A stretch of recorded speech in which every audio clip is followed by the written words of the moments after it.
Assalamualaikum warahmatullahi wabarakatuh. Perkenalkan, nama saya Faradiba Kamilia Fauzi. Saya dari kelompok 2 akan mempresentasikan tentang metode transportasi. Sebelumnya, saya akan memperkenalkan anggota-anggota saya. Yang pertama, Muhammad Al-Farisi. Yang kedua, Eka Setiawandira. Yang ketiga, Latifah Hanum. Yang keempat, Nabila Armayanti. Dan yang terakhir, Ridhona Ilham Saputri. Berikut penjelasannya. Pertama, apa itu metode transportasi? Metode transportasi adalah suatu metode dalam riset operasi yang digunakan untuk mengatur distribusi dari sumber-sumber yang menyediakan produk yang sama ke tempat-tempat yang membutuhkan secara optimal. Tujuan penggunaan transportasi adalah untuk menentukan pola pengiriman yang meminimumkan biaya distribusi sekaligus memenuhi permintaan yang muncul dari setiap tujuan pengiriman.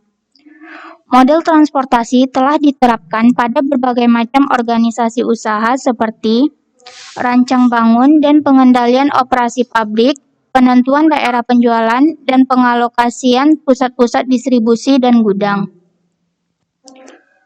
Selanjutnya, asumsi dasar model transportasi. Asumsi dasar model transportasi adalah biaya transportasi pada suatu rute tertentu proporsional dengan banyaknya unit yang dikirim. Definisi unit yang dikirim sangat tergantung pada jenis produk yang diangkut. Yang penting penawaran dan permintaan akan barang yang diangkut harus konsisten. Di dalam metode transportasi menggunakan 5 metode, NWCR, FAM, dan LC. Metode awal SS dan modi metode akhir untuk mendapatkan nilai minimum. Contoh, suatu perusahaan yang mempunyai 3 buah pabrik di W, H, P. Perusahaan menghadapi masalah alokasi hasil produksinya dari pabrik-pabrik tersebut ke gudang-gudang penjualan di A, B, C. Tabel kapasitas pabrik. Pabrik W memiliki kapasitas produksi tiap bulan 90 ton. Pabrik H memiliki 60 ton. Pabrik P memiliki 50 ton. Jumlah dari pabrik yaitu 200 ton kapasitas produksi tiap bulan. Tabel kebutuhan gudang. Gudang A memiliki kebutuhan tiap bulan 50 ton. Gudang B memiliki 110 ton. Gudang C memiliki 40 ton. Jumlah dari seluruh gudang 200 ton kebutuhan tiap bulan. Tabel biaya pengangkutan setiap ton dari pabrik W ke gudang A 20, dari pabrik W ke gudang B 5, dari pabrik W ke gudang C 8. Pabrik H ke gudang A 15, pabrik H ke gudang B 20, pabrik H ke gudang C 10, pabrik P ke gudang A 25, pabrik P ke gudang B 10, pabrik P ke gudang C 19. Penyusunan tabel alokasi mempunyai aturan. Yang pertama, jumlah kebutuhan tiap-tiap gudang diletakkan pada baris terakhir. Yang kedua, kapasitas tiap pabrik pada kolom terakhir.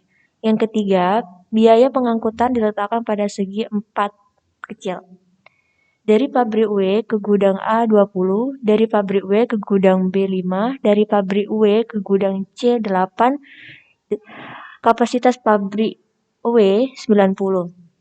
Pabrik H ke gudang A 15, pabrik H ke gudang B 20, pabrik H ke gudang C 10, kapasitas pabrik 60. Pabrik P dari gudang A 25, pabrik P dari gudang B 10, pabrik P dari gudang C 19, kapasitas pabriknya 50. Kebutuhan gudang ke pabrik A 50, kebutuhan gudang B 110, kebutuhan gudang C 40. Kapasitas seluruhnya adalah 200. Minimumkan Z sama dengan 20 XWA ditambah 15 XHA tambah 25X PA tambah 5X WB tambah 20X HB tambah 10X PB tambah 8X WC tambah 10X HC tambah 19X PC. Batasan XWA tambah XWB tambah XWC sama dengan 90. XHA tambah XHB tambah XHC sama dengan 60. XPA tambah XPB tambah XPC sama dengan 50. XWA tambah XHA tambah XPA sama dengan 50. XWB tambah XHB tambah XPB sama dengan 110. XWC tambah XHC tambah XPC sama dengan 40. Prosedur alokasi. Pedoman sudut barat laut. Prosedur alokasi. Pedoman sudut barat laut. Yang pertama, mulai dari sudut kiri atas X11 dialokasikan sejumlah maksimum produk dengan melihat kapasitas pabrik dan kebutuhan gudang. Yang kedua, kemudian setelah itu, bila XIJ merupakan kotak terakhir yang dipilih dilanjutkan dengan mengalokasikan pada XI, J ditambah 1. Bila I mempunyai kapasitas yang tersisa. Yang ketiga, bila tidak, alokasikan ke XI tambah 1, J dan seterusnya sehingga semua kebutuhan telah terpenuhi. Tabel alokasi tahap pertama dengan pedoman sudut barat laut. Berikut tabel alokasi. Pabrik W ke Gudang A memiliki kapasitas 50. Jika sudah terpenuhi, lanjut ke Gudang B 40. Pabrik W ke Gudang B 60. Pabrik P ke Gudang B memiliki kapasitas 10. Dan lanjut ke Gedung C 40. Sehingga seluruh kapasitasnya 200. Minimumkan Z sama dengan 20 XWA ditambah 15 XHA tambah 25 XPA tambah 5 XWB tambah 20 XHB tambah 10 XPB tambah 8 XWC tambah 10 XHC tambah 19 XPC sama dengan 3260. Metode MODI. Formulasi. RI tambah KJ sama dengan CIJ. RI sama dengan nilai baris I, KJ sama dengan nilai kolom J, CIJ sama dengan biaya pengangkutan dari sumber I ke tujuan J.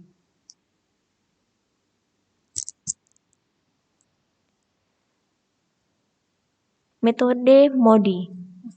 Langkah penyelesaian. Yang pertama, isi tabel pertama dari sudut kiri ke atas kanan bawah. Kedua, menentukan nilai baris dari dalam dan kolom dengan cara. Yang pertama, baris pertama selalu diberi nilai 0. Yang kedua, nilai baris lain dan nilai semua kolom ditentukan berdasarkan rumus RI tambah KJ sama dengan CIJ. Nilai baris W sama dengan RW sama dengan 0. Mencari nilai kolom A, RW tambah KA sama dengan CWA. 0 tambah KA sama dengan 20. Nilai kolom A sama dengan KA sama dengan 20. Mencari nilai kolom dan baris yang lain. RW tambah KB sama dengan CWB. 0 ditambah KB sama dengan 5. KB sama dengan 5. RH tambah KB sama dengan CHB. RH tambah 5 sama dengan 20, RH sama dengan 15. RP tambah KB sama dengan CPB, RP sama dengan RP tambah 5 sama dengan 10. RP tambah 5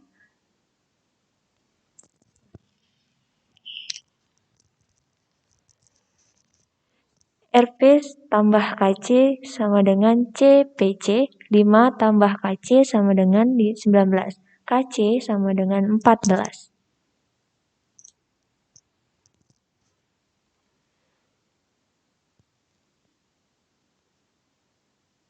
Tabel pertama, baris pertama sama dengan 0. Pabrik W sama dengan 0. Gudang A sama dengan RW tambah KA sama dengan CWA.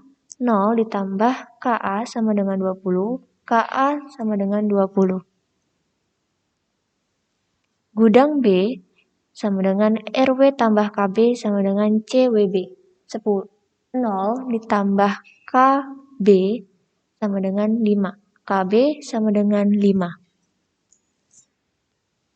3. Menghitung indeks perbaikan. Indeks perbaikan adalah nilai dari segi empat air, segi empat yang kosong.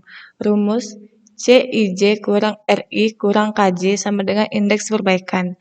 Tabel indeks perbaikan HA 15 kurang 15 kurang 20 sama dengan minus 20. PA 25 kurang 5 kurang 20 sama dengan 0. WC 8 kurang 0 kurang 14 sama dengan minus 6. HC 10 kurang 15 kurang 14 sama dengan minus 19. 4. Memilih titik tolak perubahan. Segi empat yang merupakan titik tolak perubahan adalah segi empat yang indeksnya bertanda negatif dan angkanya terbesar. HA 15 kurang 15 kurang 20 sama dengan minus 20. PA 25 kurang 5 kurang 20 sama dengan 0. WC 8 kurang 0 kurang 14 sama dengan minus 6. HC 10 kurang 15 kurang 14 sama dengan minus 19. 4. Memilih titik tolak perubahan. Segi empat yang merupakan titik tolak perubahan adalah segi empat yang indeksnya bertanda negatif dan angkanya terbesar. Yang memenuhi syarat adalah segi empat HA dan dipilih sebagai segi empat yang akan diisi. 5. Membagi alokasi. 1. Berikan tanda positif pada terpilih HA. 2. Pilih satu terdekat yang mempunyai isi dan sebaris HB. 3. Pilih satu terdekat yang mempunyai isi dan sekoma WA. Berikanlah tanda positif keduanya. 4. Pilihlah satu sebaris atau sekoma dengan dua yang bertanda negatif tadi, WB. Dan berikanlah tanda positif. 5. Pindahkanlah alokasi dari yang bertanda negatif ke yang bertanda positif sebanyak isi terkecil dari bertanda positif 50. Jadi, HA kemudian berisi 50, HB berisi 60 kurang 50 sama dengan 10. WB berisi 40 tambah 50 sama dengan 90. WA menjadi tidak berisi.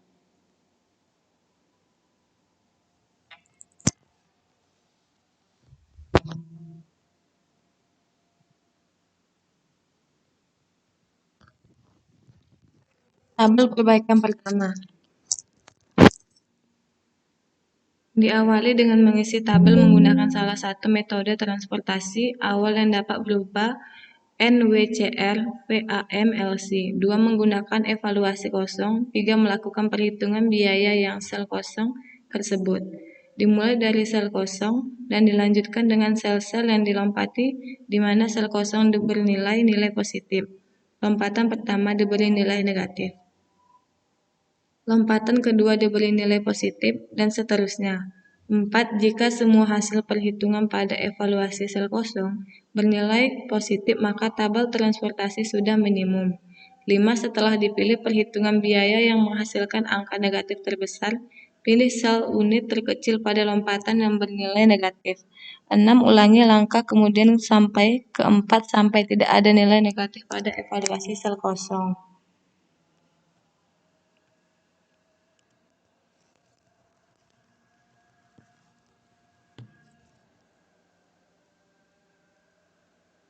Biaya transportasi sama dengan 90 kali 5 ditambah 50 kali 15 ditambah 10 kali 20 ditambah 10 kali 10 ditambah 40 kali 19 sama dengan 2260. Berikut langkah pengerjaannya.